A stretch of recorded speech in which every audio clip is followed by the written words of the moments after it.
Hello అండి, welcome to శ్రీపాకం. ఈరోజు మనం అరటికాయ ముద్దకూర లేదా దీన్నే అరటికాయ పటోలి అని కూడా అంటారండి, దాన్ని చూద్దాము. ముందుగా దీనికోసం అయితే మనం అరటికాయని శుభ్రంగా కడిగేసుకుని ఇలా చూపిస్తున్నట్టుగా ముక్కలు కోసేసుకోవాలండి. ముక్కలు కట్ చేసుకుని నేనైతే కనుక ఇలా స్టీమ్ చేయబోతున్నానండి. రైస్ కుక్కర్లో స్టీమ్ చేయబోతున్నాను. మీరు మామూలుగా బయట కూడా ఉడకపెట్టచ్చు అనమాట.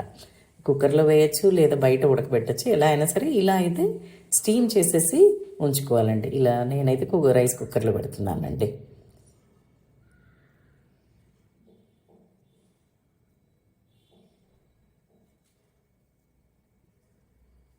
ఇలా స్టీమ్ చేసేసుకున్నాక దాన్ని అయితే తీసేసి అవి ఉడికిపోయాక శుభ్రంగా కడిగేసి ఇలా చూపిస్తున్నట్టుగా ఇలా బాగా శుభ్రంగా తొక్కలు తీసేసుకోవాలండి. అంటే బాగా అన్నమాట.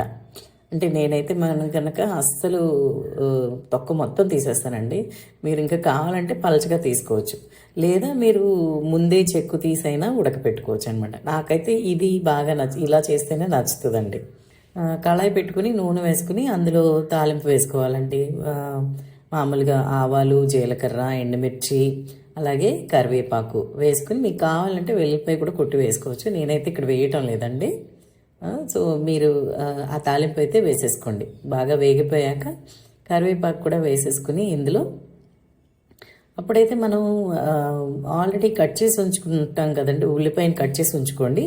ఆ ఉల్లిపాయను అయితే వేసేసేయండి. ఉల్లిపాయ కట్ చేసి ఉంచుకుని సన్నగా ఆ ఉల్లిపాయను వేసేసేసి అలాగే ఒక 2 పచ్చిమిర్చి కూడా వేయండి. ఇలా చూపిస్తున్నట్టుగా 2 పచ్చిమిర్చి కూడా వేసేసేయండి. వేసేసి వీటిని బాగా వేయించుకోండి. ఉల్లిపాయ, పచ్చిమిరపకాయ బాగా వేగాలండి. ఈలోపు ఏం చేస్తారంటే కొంచెం పసుపు వేయండి. ఇందులో కొంచెం పసుపు వేసి దీన్ని కూడా కలిపేసేయండి.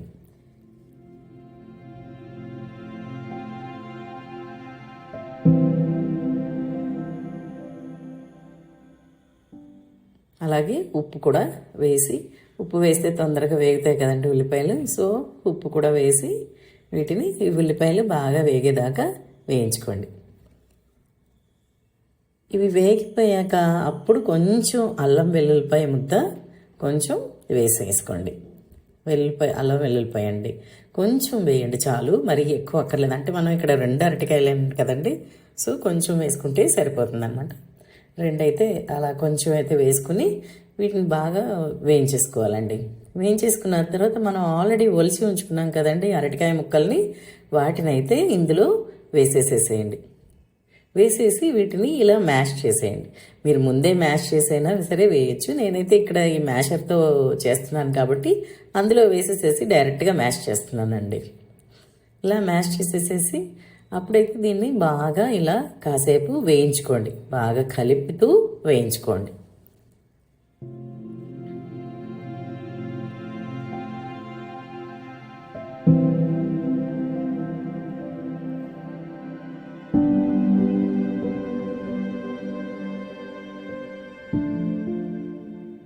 ఇలా వేయించుకున్న తర్వాత వేగిపోయిన తర్వాత లాస్ట్లో అయితే కొంచెం కారం, సరిపడినంత కారం వేసుకోండి. నేనైతే ఇక్కడ Kashmiri red chilli powder వాడుతున్నానండి.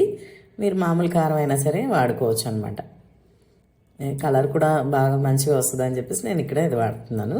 So ఇలా వేసేసేసి దాన్ని కూడా శుభ్రంగా బాగా కలిపేసేసి బాగా కలిసేదాకా కలిపి దీన్ని మళ్ళీ ఇంకొంచెం సేపు ఒక 2 నిమిషాలు బాగా వేయించండి. మనకి ఆ కారం కలిసిపోయేటట్టుగా అనమాట. కలిసిపోయి చక్కగా మంచిగా ఒకటే ఈవెన్గా వచ్చేటట్టుగా శుభ్రంగా బాగా కలిపేసేయండి. ఇలా కలిపేసేయండి శుభ్రంగా. కొంచెం అంటుకుంటూ ఉంటుందండి, దాన్ని ఎప్పటికప్పుడు మీరు ఇలా గీకేసి కలిపేసేయండి. కలిపిస్తే మీకు ముద్దకూర రెడీ అయిపోతుందండి. ఇప్పుడు దీన్ని అయితే కనుక ఒక సర్వింగ్ బౌల్లోకి మీరు తీసేసుకోండి. ఒక బౌల్లోకి ఇలా నేనైతే ఇక్కడ ఇలా బౌల్లోకి తీసేసుకుంటున్నాను. మీరు కూడా ఇలా తీసేసుకుని దీన్ని మీరు అన్నంతో కానీ లేదా మీరు అన్నంలో డైరెక్ట్గా కలుపుకొని తినచ్చు, లేదంటే సైడ్ డిష్గా కూడా మీరు దీన్ని ఆస్వాదించవచ్చు అనమాట. చాలా రుచిగా ఉంటుంది. తప్పకుండా ట్రై చేసి చూడండి. చాలా చాలా బాగుంటుంది అనమాట.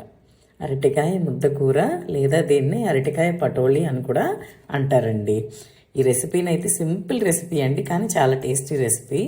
సో ఈ సింపుల్ రెసిపీ కనుక మీకు తప్పకుండా ట్రై చేసి చూడండి. ఈ సింపుల్ రెసిపీ కనుక మీకు నచ్చినట్టయితే తప్పకుండా లైక్ అండ్ కామెంట్ చేయండి, అలాగే షేర్ కూడా చేయండి. ఇప్పుడు దాకా చూసినందుకైతే థ్యాంక్ యూ ఫర్ వాచింగ్.